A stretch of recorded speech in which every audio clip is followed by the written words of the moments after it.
long time ago, in a land far, far away, lived a prince, his insane dad, his bird, and his cat. The palace was 50 yards away from the Nile.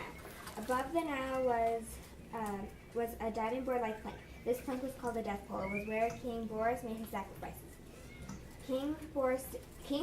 Prince Horus didn't like sacrifices very much, and he wanted to put an end to it. One day, Prince Horus was eating breakfast with his bird Aphrodite and his cat Egypt. When Horus was conflicted, he usually consulted with his pets.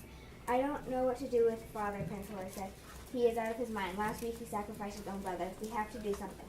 Later that day.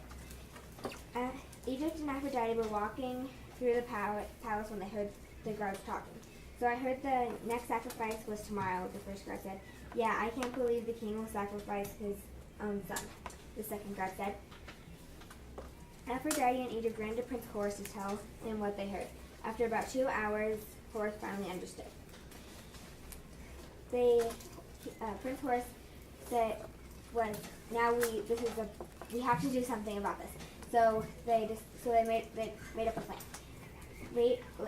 Later in the day, when the next day when everyone was getting ready for the next sacrifice, they were on the death pole getting ready. When King Horus made his sacrifices, he would stand on the death pole and push people off into the Nile to be fed to the crocodiles.